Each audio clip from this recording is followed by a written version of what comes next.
안녕하세요. 저는 서울 은평구에 살고 있는 60대 초반의 여성입니다. 요즘은 뉴스를 틀 때마다 세상에 이런 일이 다 있나 싶을 정도로 놀라운 이야기들만 보이는데요. 아무리 상식적으로 이해가 되지 않는 이상한 일이 많더라도 저는 그게 제 이야기가 될 거라고는 생각지도 못했습니다. 얼마 전 저희 아들은 결혼을 준비하고 있던 예비 며느리와 파혼을 하게 되었어요. 그건 정말 우연하게도 예비 며느리의 정체에 대해서 폭로를 해준 어떤 귀인 덕분이었죠. 그 귀인이 아니었다면 지금쯤 아들은 어떻게 되었을지. 지금도 저는 그때의 일만 떠올리면 자다가도 놀란 가슴을 쓸어내리게 되더라고요. 오늘은 지금도 믿을 수가 없을 정도로 충격적이었던 당시의 그 일화에 대해서 청취자분들께 들려드릴까 합니다. 저는 남편과 결혼해서 2번의 유산 이후 간신히 아이 한 명을 품에 안을 수 있었습니다. 그 아이는 아들이었어요. 사실 처음 아이를 잃기 전까지만 해도 원래는 저를 닮은 딸아이를 낳고 싶다는 생각이 간절했었거든요. 하지만 뱃속에서 아이를 연달아 잃고 나니 나중에는 딸이든 아들이든 누구라도 상관없으니 그저 건강하게만 태어날 수 있게 해달라고 빌게 되더라고요. 주말만 되면 집 근처에 있는 절에 가서 얼마나 기도를 드렸는지 모릅니다. 다행히도 부처님께서 저를 불쌍하게 여기셨는지 이번에는 무사히 아이를 낳게 해주셨어요. 그것도 4kg이 넘는 무척이나 건강하고 씩씩한 사내 아이로요. 그날 남편이 머리맡에서 제 머리를 쓸어넘기면서 그러더라고요. 이번에도 아이를 유산하면 그냥 낳지 말자고 말하려고 했다고요. 아이도 너무나 소중했지만 제가 힘들어하는 모습이 너무 보기 힘들었다면서요. 여보, 민성이 잠들었어? 몇 번 토닥이기만 했는데 바로 잠들었는데? 오늘 엄마 피곤한 거 알고는 평소보다 더 일찍 잠들었나 봐. 우리 아들은 누굴 닮아서 벌써부터 이렇게 효자일까? 일단 당신은 아닐 것 같네. 어머님이 당신 때문에 얼마나 힘들었는지 다 말씀해 주셨어? 사실은 나도 민서이가 날 닮았을까 봐 걱정 많이 했어. 저희 두 사람의 간절한 소망 속에서 태어난 아들은 참으로 키우기가 수월한 아이였습니다. 육아가 제일 힘들다는 갓난아기 때부터 잘 울지 않았고 예민하지도 않고 순한 성격이었어요. 밤에도 깨는 법 없이 늘 통잠을 자고 자다가 일어나서도 다시 금방 잠들고는 했어요. 거기다 제가 아이를 낳은 직후에는 한동안 건강이 너무 좋지 않았거든요. 그래서 분유를 잘 먹여야 했는데 다행히도 저희 아들은 모유를 주든 분유를 주든 상관없이 잘 받아 먹더라고요. 자라서는 혼자서도 참 잘 놀아서 아이를 잠시 놔두고 볼일 보러 다니면서도 아무런 걱정이 없었습니다. 아들은 크게 아픈 적도 없었고 그 흔한 사고 한번 치지 않는 착한 아이였습니다. 학교에 들어가서는 친구들과 사이좋게 지내고 선생님 말씀도 잘 들으며 얌전히 공부만 하더라고요. 민성 엄마, 민서이가 이번에 중학교 입학고사에서 전교 1등을 했다면서? 어머머, 또 1등이야? 대체 어떤 선생님한테 과외를 시키는 거야? 나도 소개 좀 해줘. 우리 아들도 마침 수학 과외 시키려던 참인데. 과외는 안 시키고 그냥 애 아빠가 집에서 가끔씩 봐주고 있어요. 그래? 우리 집 양반한테도 집에서 애 공부 좀 봐주라고 해야겠네. 아유. 하여간 부러워 죽겠어. 애가 어쩜 저렇게 성격도 좋고 반듯하니 잘 자랐대? 전에 보니까 엄마 말도 그렇게 잘 듣는 것 같던데. 사람이 가질 수 있는 복 중 하나가 자식 복이라는데 그런 점에서는 주변 지인들 모두가 저희 부부를 부러워할 정도였습니다. 솔직히 말해서 저는 학교 다닐 때 공부를 잘 하지는 못했거든요. 오히려 뒤에서 등수를 세는 게 더 빠른 편이었죠. 하지만 다행히도 아들은 남편 머리를 닮았는지 공부도 곧잘 잘하더라고요. 그래도 그건 그렇게 중요한 게 아니었습니다. 친구들은 저에게 대학을 어디로 보낼 거냐, 의대를 보낼 거냐, 법대를 보낼 거냐 묻고는 했지만 저는 그런 것에는 전혀 관심이 없었어요. 그건 본인이 알아서 결정할 일이고 저는 그저 지금처럼만 건강하고 바르게 잘 자라준다면 그것 말고는 정말 더 바랄 게 없겠다 싶을 뿐이었죠. 아들 이야기만 했지만 저는 남편에게도 항상 고마움을 느끼고 있었습니다. 저희 남편이 참 좋은 사람이었거든요. 저희는 연애 결혼이 아니라 집안 친척 어른의 주선을 통해서 선을 보고 결혼한 경우였습니다. 옛날에는 비교적 흔한 일이었죠. 사정이 그렇다 보니 자연스럽게 만나 연애를 해서 결혼한 부부들보다는 서로에 대한 애정이나 감정이 아무래도 적을 수도 있다는 말들을 많이 하잖아요. 저도 예외는 아니었습니다. 결혼을 하기 직전까지도 혼자서 내심 속으로 그런 걱정을 했었죠. 이 사람이 나를 좋아한다기보다는 그냥 시기와 조건이 대충 맞으니 결혼하는 건 아닐까 하는 걱정을요. 하지만 그건 공연한 고민이었습니다. 남편은 연애를 할 때도 그리고 결혼을 하고 나서도 한결같이 저에게 따뜻하고 자상한 사람이었거든요. 여보, 나 왔어요. 왜 이렇게 늦게 왔어요? 아까 회식 끝났다고 하더니. 나만 맛있는 거 먹고 들어오기 미안해서. 이것 때문에 여기저기 좀 돌아다니다 왔지? 딸기예요? 갑자기 웬 딸기를 사왔어요? 그것도 어디서 구했대? 아직도 생생하게 떠오르는 그날은 눈이 참 많이 내리던 날이었습니다. 외투 어깨로 쌓인 눈을 털어내며 남편이 저에게 내민 것은 무척이나 싱싱해 보이는 딸기였어요. 당신이 엊그제 밤에 자다가 딸기가 먹고 싶다고 그랬잖아요. 얼마나 먹고 싶었으면 잠꼬대까지 하길래 오늘 딸기 파는 곳이 있다길래 찾으러 갔다 왔지.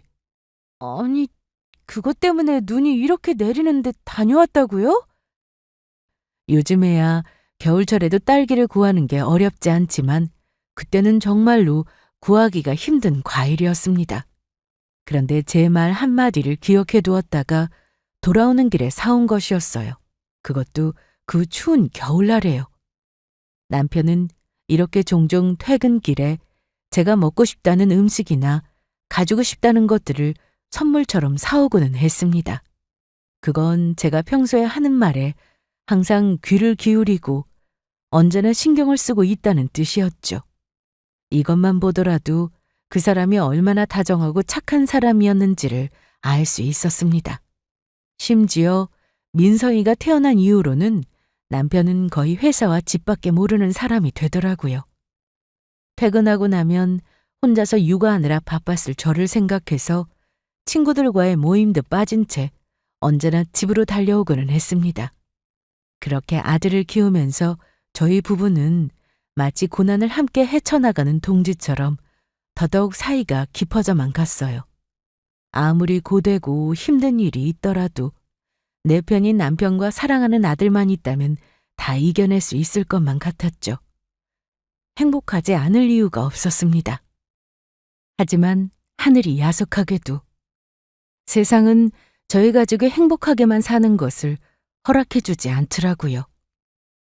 어느 주말 모임을 마치고 집으로 돌아오던 남편이 교통사고를 당하는 바람에 하루아침에 세상을 떠나게 되었거든요. 어떻게 손을 써볼 겨를도 없었어요. 구급차에 실려 병원 응급실에 도착했을 때는 이미 심장이 멎은 이후였다고 했습니다. 집에서 남편을 기다리던 저는 그 끔찍한 소식에 곧바로 택시를 잡아 타고 병원으로 향했지만 남편의 마지막을 지켜볼 수도 없었습니다. 이미 숨을 거둔 남편의 옆에서 울부짖다가 그 자리에서 기절을 했죠. 엄마, 괜찮으세요? 아이고, 불쌍한 내 새끼. 다시 눈을 떴을 때는 학원에서 소식을 듣고 달려온 아들이 울면서 제 손을 붙들고 있더라고요. 그때 민성이의 나이는 겨우 14살, 중학교 1학년이었습니다. 하루아침에 아빠를 잃어버린 이 어린 아들을 두고 앞으로 우리 둘이서 어떻게 살아야만 할지 눈앞이 캄캄하더라고요. 저희 모자는 무슨 정신으로 치렀는지도 모를 장례를 마치고 집으로 돌아왔습니다. 모든 것이 다 그대로인데 남편만 없더라고요. 그제서야 이 지옥 같은 현실이 조금씩 실감이 나기 시작했습니다. 얼마 후 친척들의 도움을 받아서 저희는 짐을 정리하고 이사를 했어요. 이제는 남편 없는 남은 세월을 살아야 하는데 당장 생계가 막막했거든요. 다행히도 통장에 남아있는 돈은 조금 있었지만 갚아야 하는 아파트 대출금이 다달이 나가고 있는 상황에서 계속 이 집에서 산다는 것은 무리였습니다. 저희는 살고 있는 아파트를 팔고 둘이서 살 만한 작은 집을 구했어요. 남편의 물건들도 그때 대부분 처분을 했죠. 짊어지고 가고 싶다고 해도 그 작은 집에는 이 건물들 다 들여놓을 자리도 없었거든요. 이사를 한 첫날 밤 잠이 오지 않아 새벽에 거실로 나와 멍하니 창밖을 보고 있었습니다. 그날 달빛이 어찌나 밝던지요. 그때 자고 있는 줄만 알았던 아들이 방문을 열고 나와서 제 옆에 앉았습니다. 엄마, 울지 마세요. 제가 있잖아요. 고마워, 민성아. 엄마 이제 안 울게.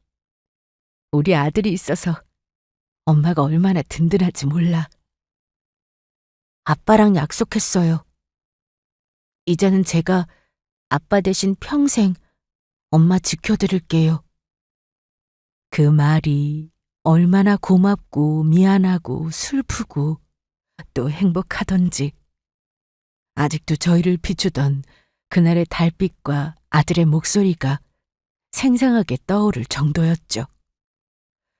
그날 이후로 저는 돈을 벌기 위해 밖으로 나갔습니다. 집을 팔면서 남은 아파트 대출금 잔액은 1억 원 정도였습니다. 그나마 그 사이에 집값이 조금이나마 올라서 남은 금액이었죠. 이것저것 가를 형편이 아니더라고요. 가정주부로만 살아서 아무런 경력도 없고 할 줄 아는 일도 없는 저에게 일자리를 주는 곳은 그리 많지 않았습니다. 전단지를 뒤지고 아는 사람들을 통해서 물어물어 일자리를 구한 끝에 평일에는 식당에 나가 주방 일을 시작했어요. 그리고 주말에는 동네에 있는 대형마트의 정유 코너에서 보조 일을 했고요. 처음 제가 일을 시작했던 식당은 번화가 한복판에 위치한 설렁탕 가게였습니다. 손님이 얼마나 많은지 하루에도 몇백 그릇씩 되는 설렁탕 뚝배기를 나르다 보면 저녁에 집에 돌아왔을 때는 파김치가 되기 일쑤였어요. 딱 일주일 일을 하니까 손목이 다 시큰거리더라고요. 아이를 낳고도 멀쩡했던 손목이었는데 나중에는 도저히 아파서 견딜 수가 없어서 두 손목에 파스를 붙이고 일을 했습니다. 뜨거운 국물을 쏟아 화상을 입은 적도 있었고 진상 손님을 받는 것도 예사였죠. 집에 돌아와서는 제가 잘 때마다 끙끙거리면서 알았는지 아들이 안절부절 못하고 몇 번이나 자다가 일어나 저를 살피고는 했습니다. 나중에는 걱정시키고 싶지 않아서 방문을 닫아 걸고 잠이 들었죠. 참 고되더라고요. 인생이 원래 이렇게 고단하고 힘겨운 게 맞는 건지 남들도 다 이렇게 사는 건지 하늘이 원망스러웠습니다. 하지만 누구나 처음은 있다고 그런 것도 점차 익숙해지더라고요. 매달 빠져나가는 돈들과 써야 하는 생활비, 나중에 아들 대학 등록금까지 생각하면 이런 고민을 할 시간도 사치처럼 느껴졌고요. 그 와중에도 세월은 어찌나 잘 흘러가던지 엊그제 중학교를 졸업한 것만 같았던 아들은 금방 또 고등학교를 졸업했습니다. 이제는 정말로 성인이었어요. 남편이 없어도 시간은 잘만 흐르더라고요. 엄마, 저 합격했어요. 정말이야? 우리 아들 너무 장하다. 고마워. 다행히도 아들은 장학금을 받고 대학에 합격했습니다. 어른스럽고 속이 깊은 아이니 아마 등록금을 댈 걱정을 하고 있는 저를 진작에 알고 있었겠죠. 티를 내지 않는다고 애썼지만 마음처럼 되지는 않았던 모양입니다. 저는 장학금을 받지 않더라도 내가 가고 싶은 학교에 가도 된다고 말했지만 아들은 고개를 저었어요. 본인이 가고 싶었던 학교라고 하면서요. 아들은 서울에 있는 모 대학의 수의대에 합격했습니다. 사실 남편이 죽은 이후로는 과외는커녕 그 흔한 학원도 제대로 보내지 못했었어요. 간신히 필요하다는 문제집이나 몇 권씩 사주는 게 전부였죠. 먹고 사는 게 바빠서 뒷바라지라고 해준 것도 별로 없었는데 이렇게 잘 커주었다니 그저 고마울 뿐이었죠. 이제는 정말로 성인이 되었다고 그 후로 아들은 본인이 해야 할 일들을 스스로 알아서 잘 해나가더라고요. 저도 한시름 놓아도 될 것 같았고요. 이제 나중에 하늘나라에 먼저 간 남편을 만나더라도 이만하면 할 말이 있겠다 싶은 생각이 들었습니다. 그래도 당신 대신해서 당신 몫까지 내가 열심히 살았다고 하면서요. 그렇게 저희 모자의 고난은 끝인 줄로만 알았는데 뜻밖에도 전혀 생각지도 못했던 일이 기다리고 있었습니다. 아들은 대학을 졸업한 후에 선배가 하고 있다는 동물병원에 취직을 해서 폐의 수의사로 일을 하고 있었어요. 어려서부터 워낙에 동물도 좋아해서 그런지 아픈 아이들을 치료해주는 게 적성에 너무 잘 맞는 것 같다며 좋아하더라고요. 좋아하는 일을 하면서 돈도 벌 수 있다니 저도 참 다행이다 싶었고요. 다만 한 가지 저에게는 걱정 아닌 걱정이 있었습니다. 그건 아들이 도무지 결혼을 할 생각을 하지 않는다는 것이었어요. 주변에 아는 사람들을 통해서 선도 들어오고 했지만 칼같이 거절하고는 했고요. 답답한 제가 재촉을 해도 그냥 일이 바쁘다는 말만 되풀이해서 할 뿐이었습니다. 결혼 생각이 없기만 한 것이었으면 다행이었죠. 결혼은 둘째치고 연애도 하지 않는 것 같더라고요. 당연히 걱정이 될 수밖에 없었죠. 그런데 그랬던 아들이 어느 날 갑자기 결혼을 하고 싶은 여자가 생겼다고 하더라고요. 여자친구가 있는지도 몰랐던 저는 당연히 깜짝 놀라고 말았습니다. 그리고 얼마나 기뻤는지도 모르고요. 너 여자친구 생겼다는 말을 왜 진작 엄마한테 안 했어? 내가 그런 줄도 모르고 그동안 얼마나 걱정을 많이 했는데. 뭘 또 걱정까지 하고 그러세요. 때가 되면 제가 다 알아서 할 텐데. 도통 결혼할 것 같지가 않으니까 그랬지. 네가 부모 속을 어떻게 알겠니? 아유, 그래. 어떤 아가씨야? 성격은 착하고? 착하고 성격도 엄청 밝은 친구예요. 안 그래도 궁금해하실 것 같아서 한번 데려오려고 했는데 혹시 이번 주말에 시간 괜찮으세요? 괜찮다 마다. 우리 아들이 결혼할 여자를 데려온다는데 엄마가 없는 시간도 만들어야지. 아마 부모가 되어보신 분들은 다들 동감하실 겁니다. 이 나이쯤 되면 소원이라고는 이제 한 가지밖에 남지 않는다는 것을요. 제 소원도 마찬가지로 아들이 차만 아가씨와 결혼해서 행복하게 가정을 꾸리고 아들, 딸 낳고 잘 사는 모습을 보는 것이었습니다. 그렇게만 된다면 정말로 더는 바랄 게 없었죠. 사정이 그렇다 보니 더 뜸을 들일 이유가 없었습니다. 저는 당장 날을 잡고 집으로 그 아가씨를 초대했어요. 어머님, 처음 뵙겠습니다. 이지은이라고 합니다. 어서 와요. 내가 우리 아들 여자친구는 처음 만나보는데 너무 반갑네요. 어머, 제가 처음이에요. 너무 영광이에요, 어머님. 오빠한테 어머님이 미인이시라는 이야기는 자주 들었는데 하나도 과장이 아닌데요. 완전히 TV에 나오는 연예인 같으세요. 어머님 미모의 비결이 뭐예요? 아이고, 주름이 자글자글한데 이 나이에 미모는 무슨. 아가씨야말로 너무 곱고 예쁘게 생겼네요. 아니에요. 사실 제가 빈말은 절대로 못하는 성격이거든요. 그런데 제가 본 어머님들 중에서 제일 예쁘세요. 참, 이름 부르시고 말씀 편하게 하세요. 예비 며느리는 아들의 말대로 엄청나게 밝은 아가씨였습니다. 요즘 젊은 사람들은 다 이런 건지 아니면 이 아가씨 성격이 그런 건지는 몰라도 제가 한마디를 하면 10마디를 덧붙일 정도로 부침성도 좋더라고요. 얼굴도 눈에 띌 정도로 예쁘게 생긴 데다 늘씬하게 키도 큰 것이 TV나 잡지에 나오는 모델 같은 느낌도 났고요. 사람 보는 눈이야 다들 똑같을 테니 저희 아들이 반한 것도 무리는 아니겠다 하는 생각이 들었습니다. 저는 자연스럽게 여자친구를 보고 있는 아들에게로 시선이 옮겨갔습니다. 그날 그 자리 내내 아들의 시선에서는 아주 사랑이 쏟아지더라고요. 한눈에 봐도 아들이 얼마나 예비 며느리를 좋아하는지를 알 수 있을 정도로요. 엄마인 저조차도 생전 처음 보는 듯한 낯선 얼굴이었습니다. 그래, 두 사람은 어떻게 만나게 됐다고? 아, 제가 일하는 꽃집에 오빠가 손님으로 와서 처음 만나는데요. 그 뒤로 한 일주일을 거의 매일 찾아오더라고요.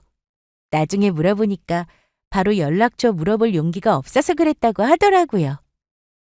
그러자 짚히는 것이 있었습니다.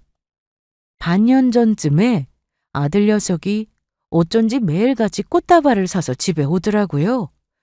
제가 꽃을 좋아해서 가끔씩 기념일 같은 날에 사오고는 했었지만 이렇게까지 매일 사온 적은 없었는데 저도 의아해서 그때는 웬 꽃이냐고 물었었죠. 아들은 머쓱한 얼굴로 어디서 좀 살 일이 있어서 그렇게 됐다고 대답하더라고요. 아마 그때였나 봅니다. 그 뒤로 제가 받았던 꽃들은 다 아들 여자친구가 만들어다 준 것이었겠죠. 예비 며느리는 센스도 좋더라고요. 꽃 고르는 안목이나 예쁜 포장만 봐도 그렇겠다 싶기는 했는데 그날 본인이 입고 있는 옷 스타일도 무척이나 세련됐고 아들 생일에 골라줬다는 넥타이나 가디건 같은 것들도 참 잘 어울린다 싶었습니다. 사실 저희 아들이 본인을 꾸미는 일에는 영 소질이 없었거든요. 그런데 어느 순간부터 사람이 달라졌다 싶게 잘하고 다닌다 싶더니 이게 다 예비 며느리 솜씨였더라고요. 결혼하고도 저렇게 서로 잘 챙겨주면서 살겠다 싶은 생각은 들었습니다. 어머니, 오늘 지은이 보니까 어떠세요? 괜찮죠? 그래. 성격은 참 밝고 좋더라. 하지만 그날 예비 며느리가 돌아간 이후로 저는 새벽 내내 뒤척이며 잠을 잘 이루지 못했습니다. 사람이 매력적으로 보이는 것과는 별개로 어딘지 석연치 않은 느낌이 들었거든요. 이유를 정확하게 짚을 수는 없었지만 이상하게 찜찜하고 뭔가 마음에 들지를 않더라고요. 저도 이유를 모르니 그걸 아들에게 명확히 설명할 수도 없었고요. 더군다나 아들은 이미 예비 며느리에게 푹 빠져서 죽고 못 사는 얼굴이었는데 그 생각을 하면 가슴이 저절로 답답해져 왔습니다. 이게 아들이 장가갈 때가 됐다고 하니 공연히 마음이 싱숭생숭해져서 하는 헛생각인가 싶기도 했고요. 저조차도 낯설게 느껴지는 감정이었습니다. 하지만 아무리 생각을 해봐도 한 가지는 분명했어요. 제가 어렸을 때부터 주변 지인이나 친구들로부터 한결같이 들었던 이야기가 있었거든요. 그건 바로 제 촉이 잘 맞는다는 것이었습니다. 반쯤은 우스갯소리로 하는 말이긴 했지만 이상한 느낌이 든다 싶었던 일은 다 이유가 있더라고요. 그 이유를 미리 아느냐 뒤늦게 알게 되느냐의 차이였을 뿐이었죠. 하지만 이번만큼은 아들의 결혼과 관련한 일이니 저도 고민을 하지 않을 수가 없었습니다. 단지 느낌이 좋지 않다는 이유로 덮어놓고 반대한다는 것도 쉽지 않았고요. 숨긴다고 숨기긴 했지만 제 기분이라면 누구보다 빠르게 잘 살피는 아들이 금방 눈치를 챈 모양이더라고요. 뭔지 자세하게는 몰라도 제가 탐탁치 않아 하는 구석이 있다는 사실을요. 하지만 대놓고 묻지는 않더라고요. 그래서 저도 뭐라고 말하지는 않았고요. 그 상태로 시간만 흐르고 있었죠. 아들은 제 여자친구에 대해서 좀 더 알아갈수록 제 마음이 열릴 거라고 생각하는 것 같았습니다. 그 다음부터 자꾸 셋이서 만나는 자리를 주선해왔거든요. 그리고 그건 아들보다는 예비 며느리가 더 적극적인 모양이었습니다. 예비 며느리는 저에게 전화와 메시지를 자주 보내 안부를 묻고는 했어요. 날씨가 좋으니까 꽃놀이를 가자. 이번 주말에 셋이서 근교에 드라이브를 가는 게 어떻겠냐. 어머님이 좋아하는 영화를 같이 보러 가고 싶다 등등 연락을 해오며 살갑게 굴었죠. 솔직히 예비 며느리 입장에서 늙은이까지 끼워서 셋이서 노는 게 뭐가 그리 즐겁겠어요? 둘이서 데이트할 시간도 부족할 텐데요. 하지만 어려운 와중에도 저와 친해지고 싶어서 애를 쓰는 모습이 고맙기도 하면서 한편으로는 부담스럽기도 했습니다. 그러던 어느 날이었어요. 어머님, 정말로 여태 해외를 한 번도 안 가보셨다고요? 그동안은 일하느라 바빠서 못 갔지. 여유도 없었고. 아들 다 키우고 이 나이 되어 보니까 여행 같이 갈 만한 친구도 찾기 힘들더라고. 우연히 식당에 갔는데 여행을 하는 예능이 나오더라고요. 그러다가 제가 해외여행을 한 번도 다녀오지 않았다는 이야기를 하게 되었죠. 요즘에야 유치원생들도 다 가는 게 해외여행이라지만 저는 그렇지가 못했거든요. 남편과 간 신혼여행도 제주도가 고작이었고요. 해외는 정말로 큰 마음을 먹어야 나갈 수 있었죠. 남편이 죽고 나서는 더더욱 여행을 나갈 엄두를 내지 못했습니다. 평생을 먹고 살 궁리를 하느라 바빴고 아들이 다 크고 나서는 저를 모시고 나가겠다고 하기는 했지만 딱히 그 큰 돈을 들이면서까지 나가보고 싶다는 생각이 들지가 않더라고요. 그런데 제가 해외를 못 나가봤다는 말에 예비 며느리는 큰 충격을 받은 것 같았습니다. 요즘 사람들 생각하기에는 그럴 수도 있겠다 싶더라고요. 저는 그냥 웃기만 했는데 다음 날 예비 며느리에게서 전화가 걸려왔습니다. 다음 달에 저랑 같이 일본 여행 가세요, 어머님. 어? 갑자기 무슨 소리니? 어제 어머님이 비행기 한번 못 타보셨다고 하시는 말씀 듣고 너무 마음이 안 좋아서요. 제가 일본은 여러 번 다녀와서 잘 알거든요. 결혼 전에 어머님 모시고 가서 관광시켜드릴게요. 거기 맛있는 것도 엄청 많아요. 아우, 됐다. 여행은 무슨... 나는 괜찮으니까 너희끼리나 다녀와. 비행기 티켓 이미 끊었는데 이 표는 취소하면 환불 못 받아요. 그냥 같이 가세요, 어머님. 오빠는 어차피 그때 연차를 쓸 수가 없어서 못 간대요. 저 어머님이랑 둘이서 여행 가보고 싶어요. 네? 환불이 안 되는 티켓이라고 계속 강조를 하는데 참 난감하더라고요. 그래도 제 말에 냅다 해외여행 티켓을 끊었다고 하니 이렇게까지 저를 생각해 주는구나 싶어서 고맙기도 했고요. 아무리 요즘은 해외여행이 쉽다고 하지만 그 마음이 너무 고맙잖아요. 이 이야기를 들으니까 저는 그동안 제가 너무 색안경을 끼고 보고 있었던 게 아닌가 싶은 마음에 미안한 생각도 들었습니다. 그날 아들에게서도 전화가 왔어요. 둘이서 일본 다녀오는 거 너무 좋은 생각인 것 같다고요. 결국 저는 재촉에 못 이겨 여행을 다녀오기로 했습니다. 막상 처음으로 해외여행을 간다고 생각하니 설레기도 하고 마음도 들뜨더라고요. 공연히 이것저것 약간 걱정이 되기도 했고요. 나이가 들면 원래 쓸데없는 걱정이 많아지기 마련이더라고요. 드디어 여행 당일날 아침, 아들이 저와 예비 며느리를 공항까지 태워다 주었습니다. 저희를 내려주고 아들은 출근 시간이 바빠서 바로 떠났고요. 예비 며느리는 기다렸다는 듯이 제 팔짱을 끼고서는 공항 안으로 저를 안내했어요. 아이고, 무슨 사람이 이렇게 많니? 이게 다 해외 나가는 사람들이야? 네, 어머님. 사람 진짜 많죠?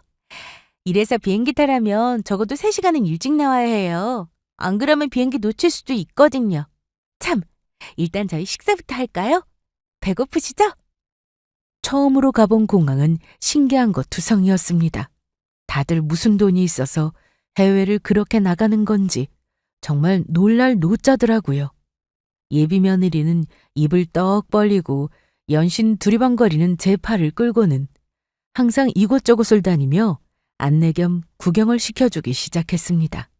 저희는 그렇게 공항 구경도 하고 비싼 밥도 먹고 또 공항 안에 있는 카페에서 커피까지 마시면서 좋은 시간을 보냈어요.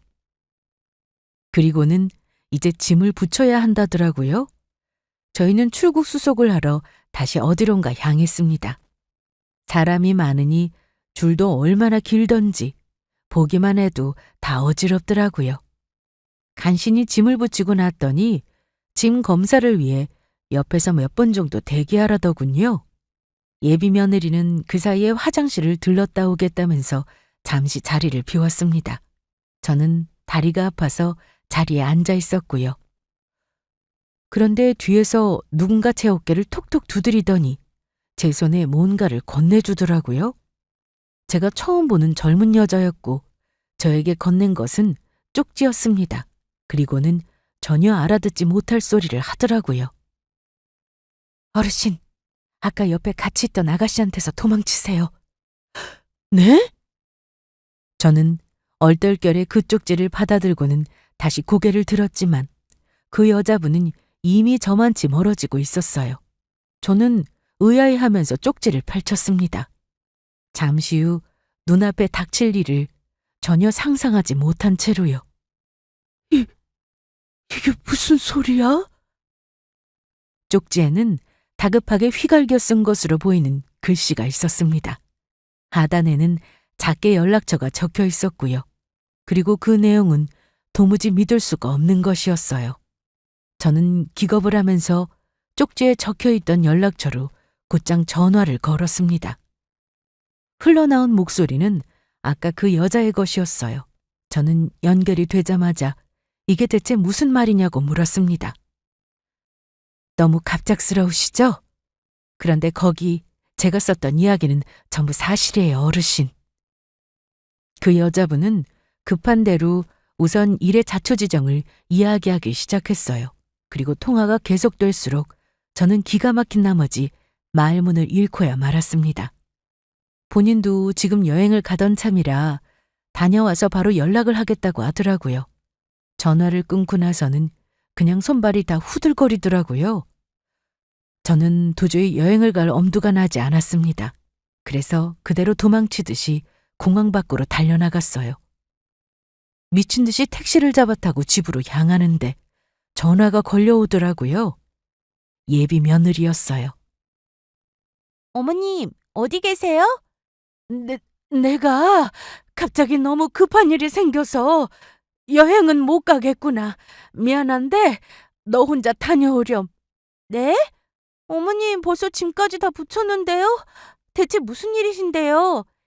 나중에 다 설명하마. 미안하다. 저는 그대로 전화를 끊어버렸습니다. 잠시 후 곧장 아들에게서 전화가 걸려오더라고요. 예비 며느리가 이 소식을 전달한 모양이었어요. 도대체 무슨 일이냐고 놀라는 아들에게 그냥 제 개인적인 일이라며 대충 둘러대고는 다시 전화를 끊었어요. 그 택시 안에서 심장이 얼마나 쿵쾅거리든지 집에 도착할 때까지도 정신을 차리지 못하겠더라고요.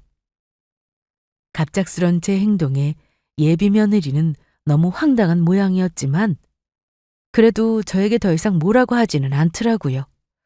혼자서 여행을 가긴 했는지 무슨 일인지는 모르겠지만 다녀와서 연락을 드리겠다며 문자만 한 통 보내왔고요. 며칠 후 저는 약속한 시간에 서울에서 그 여자분을 다시 만나게 되었습니다. 귀국 후에 상세한 이야기를 듣기로 했었거든요. 그 여자 혼인신고만 안 했지 결혼식까지 올린 사람이에요. 바로 제 전 남편이랑요. 그날 그 자리에서 자세하게 듣게 된 이야기는 충격적이다 못해 경악할 내용들 뿐이었습니다. 원래 저랑 제 남편이 주말 부부였거든요. 그렇다고 매주 만난 건 아니고 남편이 일이 바쁘다고 하면 한 조 건너뛰고는 해서 한 달에 두세 번 만날 때도 많았죠. 그래도 저는 그 인간이 바람을 피우고 있을 거라고는 생각도 못 했었고요. 세상에. 그런데 어느 날 뭔가 미심쩍은 생각이 자꾸 들더라고요. 왜 결혼한 여자의 촉 같은 거 있잖아요. 그래서 말도 하지 않고 무작정 제가 남편이 있는 곳으로 내려갔어요. 회사 앞에서 찾아갔더니 남편 놈이 퇴근 시간에 맞춰서 나오더라고요. 그런데 웬 여자가 남편을 자기라고 부르더니 달려가서 안기더라고요. 참나. 그 여자는 본인의 자취방에서 전 남편과 동거까지 하고 있었다고 합니다. 전 남편이 지방 발령을 받은 이후부터 벌써 1년째 만남을 지속하고 있었다고 하더라고요. 와이프에게 불륜 사실을 들키고 이혼을 당하자마자 기다렸다는 듯이 둘이서 아예 본격적으로 살림을 차려서 함께 살기 시작했다고요. 저는 그때 너무 충격을 받은 나머지 상간녀 소송이고 뭐고 할 생각도 못했어요. 바보 같았죠. 그냥 하루도 더는 같이 못 살겠다는 생각만 했고 합의 이혼하자는 얘기에 그냥 그렇게 하자고 했어요. 당시에는 꼴도 보기 싫어서 당장 그 인간과 헤어지고 싶다는 생각만 들었었거든요. 그런데 이혼을 하고 외국에 1년 정도 나갔다 왔어요. 그런데 제가 나가자마자 둘이서 결혼식까지 올렸다더라고요. 어떻게 그런 일이 얼마나 기가 막혔을까. 그러니까요.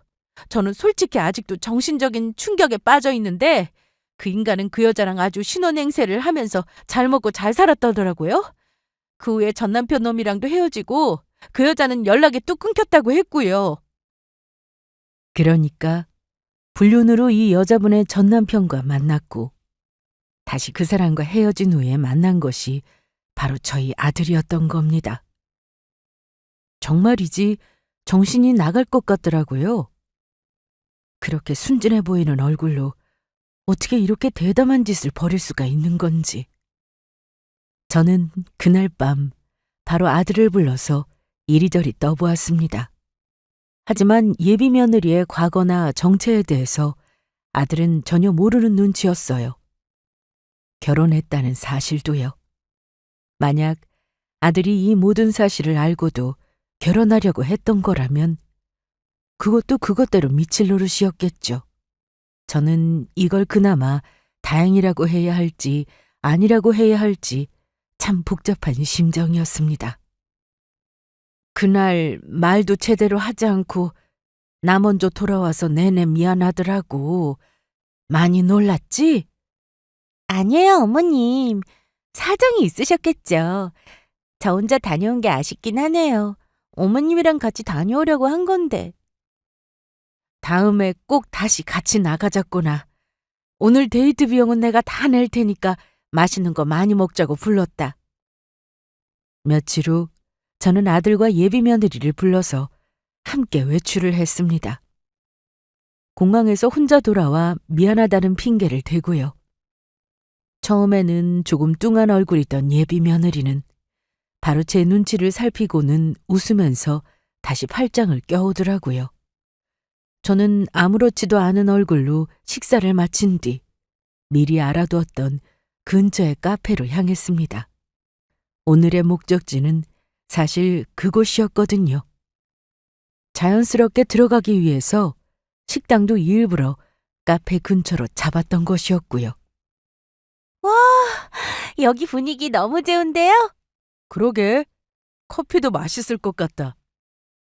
예비 며느리와 아들은 앞으로 일어날 일을 아무것도 모른 채 카페 안쪽으로 들어와 즐겁게 대화를 나누기 시작했습니다. 카페는 좌석마다 넓은 공간에 가벽과 파티션이 나누어져 있어 편해 보였고 인테리어도 예뻐서 이미 찾아온 사람들도 많더라고요. 좌석에 앉아 있으면 메뉴를 가져다 준다기에 저희는 자리를 잡고 편하게 앉았죠. 아, 저기 오는 게 저희 건가 보네요. 딸기 케이크도 맛있겠다. 이윽고 저 멀리 저희가 주문했던 커피와 케이크가 나오고 있는 것 같더라고요. 그런데 가까워져 오는 직원을 살피던 예비 며느리 얼굴이 조금씩 흐려지는가 싶더니 나중에는 아예 새하얗게 질려갔습니다. 저희 다른 곳 갈까요? 여기 말고.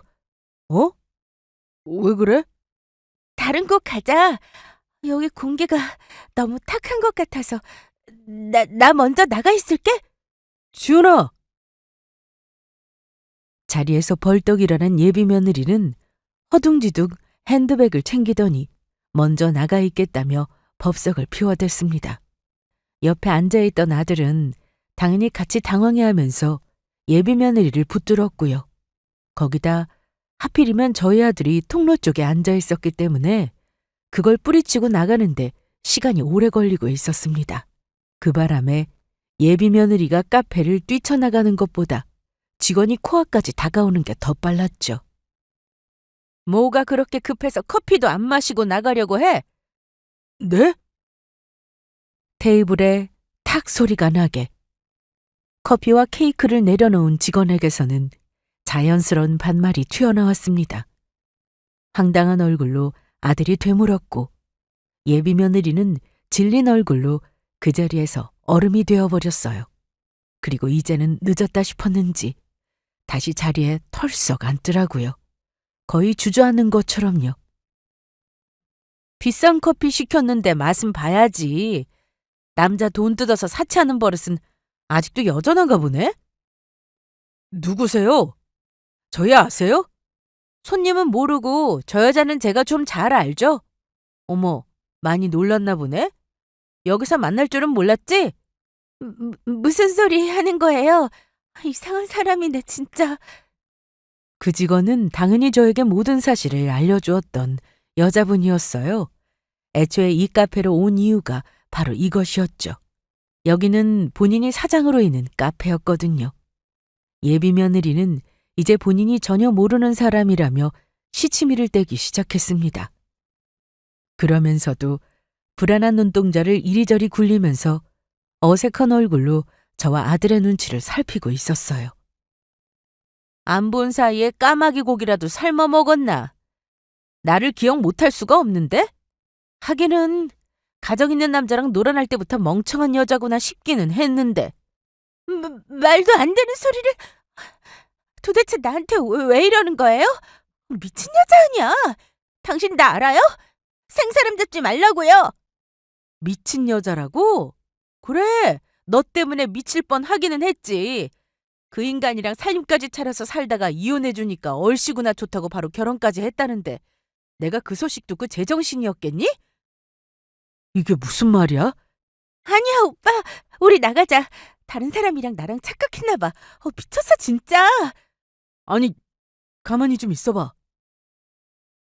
그 황당한 이야기를 듣고 점점 표정이 굳어가던 아들은 이내 나가자고 난리를 치는 예비 며느리를 다시 붙잡아 앉혔습니다. 그리고는 여자분께 처음부터 다시 이야기를 해달라고 말했죠. 아들이 그동안의 모든 사실을 알게 되는 것은 순식간이었습니다. 야, 이지은. 이거 다 사실이야? 저분이 하는 말 다 진짜냐고? 아니야. 이거 다 거짓말이라니까? 오해가 있었어. 정말이야. 오빠, 나 못 믿어? 예비 며느리는 거의 발작을 하듯이 소리를 지르기 시작했어요. 나중에는 왜 자기 말을 안 믿고 저 여자 말만 믿는 거냐며 발까지 동동 굴러가며 울더라고요. 그러다가 안 되겠다 싶었는지 저를 붙들고 늘어지기 시작했습니다. 어머님은 저 믿으시죠? 저 여자 말도 안 되는 거 아시잖아요. 뭐라고 말씀 좀 해주세요. 글쎄다. 네가 정말로 떳떳한지는 나도 모르겠구나. 저는 그 손을 뿌리치고는 한숨을 내쉬며 자리에서 일어섰습니다. 저는 모든 진실을 다 알려주었고 이제 남은 것은 아들의 몫이었거든요. 저는 먼저 그 자리를 두고 집으로 돌아왔습니다. 다음 날 밤새 한숨도 자지 못했는지 퀭한 얼굴의 아들이 찾아왔더라고요. 이야기를 다 전해 들었고 뭐가 뭔지 다 알겠다면서요. 너한테 먼저 이 이야기를 해줘야 하나 말아야 하나 나도 고민을 많이 했는데 아무래도 현장에서 직접 보는 게 더 나을 것 같았어. 잘하셨어요. 저도 제 두 눈으로 직접 본 게 아니라면 못 믿었을 거예요. 결혼은 당연히 그 길로 파토가 났습니다. 충격도 충격이었지만 아들은 끝까지 반성할 생각도 없이 거짓말을 늘어놓는 여자친구의 모습에 폭발한 것 같더라고요. 이제껏 자신을 속여온 것도 모자라서 말이에요. 아들은 바로 변호사를 선임했습니다. 그리고는 고소를 통해서 그동안 결혼 준비에 들어갔던 모든 비용에 대한 손해배상을 청구했어요. 정신적 피해에 대한 위자료도 함께요. 그뿐만이 아니었습니다. 그 여자분도 예비 며느리에게 뒤늦게나마 상간녀 소송을 걸었거든요. 잘 몰랐는데 이혼을 하는 당시에 청구하지 않았다 하더라도 뒤늦게 청구하는 것이 가능하더라고요. 참 오래 살다 보니 이런 일도 다 겪게 되는구나 싶었습니다. 굳이 겪지 않아도 될 일을 아들이 겪었다는 사실에 마음이 아팠고요. 하지만 물은 엎질러졌고 이미 이렇게 되어버렸으니 어쩌겠나 하는 생각이 들었습니다. 무엇보다도 아들이 받은 정신적인 충격이 이루 말할 수 없이 컸었는데요. 한동안 사람을 만나는 게 싫어졌다면서 일할 때를 제외하고는 방 안에 틀어박혀 꼼짝을 안 하고 있더라고요. 말수까지 잃어버린 아들을 보면서 어찌나 속이 상하던지요. 그래도 다행히 지금은 그때 충격을 많이 회복하고 어느 정도는 예전의 생활로 돌아간 듯 해 보였습니다. 천만 다행이다 싶었죠.